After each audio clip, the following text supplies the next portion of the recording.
Hello, this is Tom with the Tractor Rescue Ranch. Today is the charging system I'm going to look over.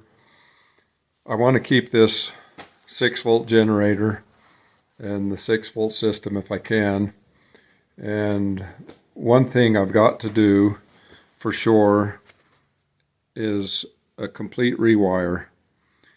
And you can buy wiring harnesses for these tractors, complete rewiring harnesses, and they're really nice, but they're also pretty expensive. I think I can just build my own wiring harness quite a bit cheaper than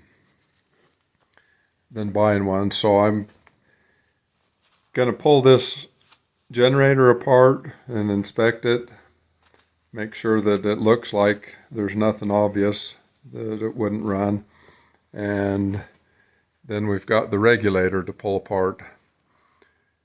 And I need to do that before I start rewiring, because if I can't make this old system work, I think it might be easier just to buy a alternator instead of a generator. And that would be completely different on all the wiring if I do that. So I'm just getting started here. Going to try to make an attempt to get the old stuff working. On this generator, all there is you can see the tightening bolt right there, and then the main bolt down lower that it's on the swivel. So let's pull this thing off and take a look and see what it looks like inside. Okay, got the generator off. There's just 2 bolts I've got loosened up here, coming off. And from there,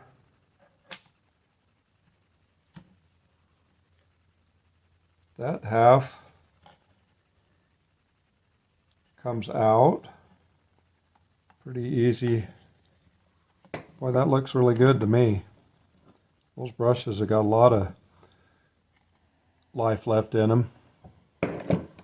So that end will pop off, and then this end will come out the other side. And boy, that looks really good as well. I've seen these where they've just been completely rusted out.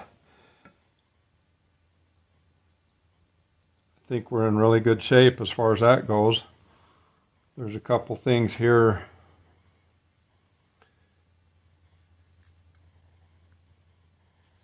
That bearing feels real good on that end. The bearing on this end, I just want to make sure that, see this little oil cap right there. You just pop that up and put some oil down in there that keeps lube in that bearing for that side. If you was using this tractor every day, you'd probably want to put a few drops of oil in it every day, but it's not necessary if you're not doing it quite that, if you're not using that much of the tractor.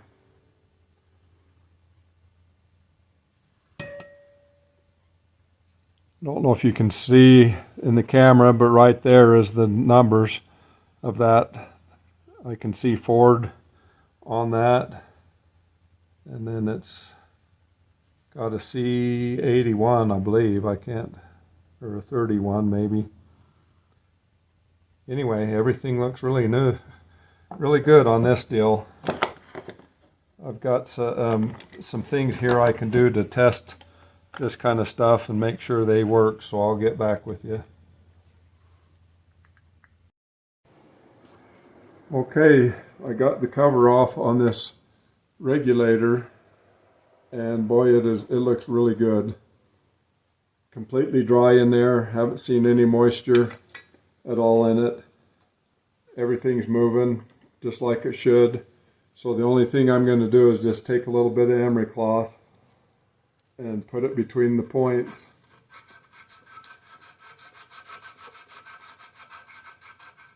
Just clean up the points a little bit.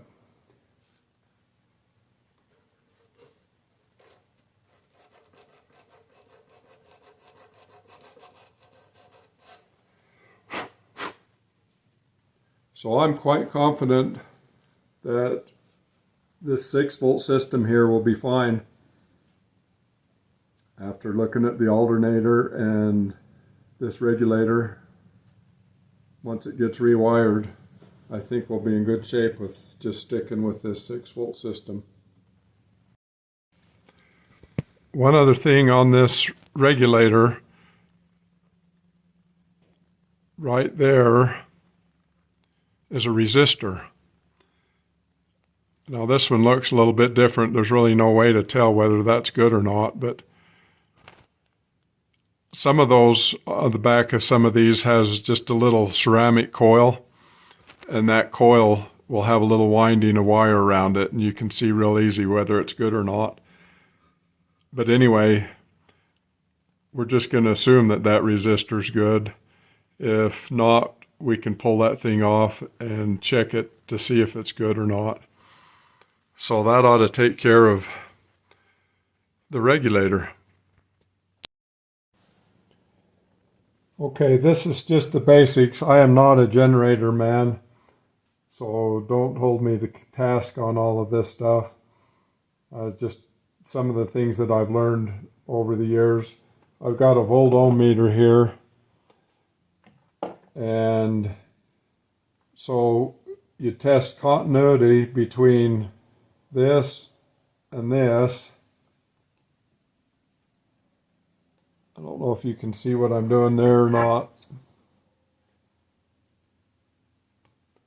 You're not supposed to have any continuity, and this one doesn't, so that's good. And then you test between here and here, and you've got continuity, and that's what it's supposed to do. So theoretically, this part of the generator is fine. From here, I'm sure there's more tests that you can do, but I've got that hooked into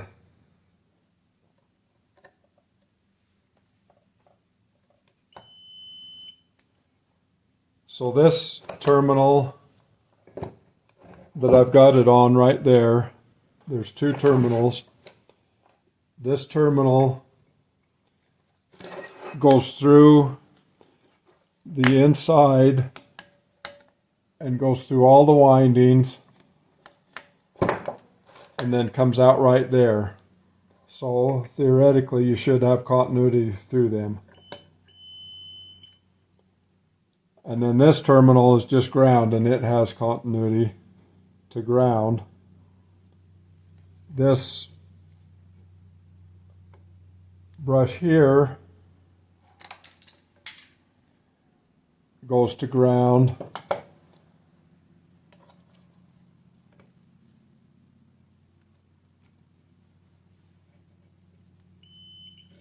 And then this third pole right there is supposed to have continuity with this other brush, which it does.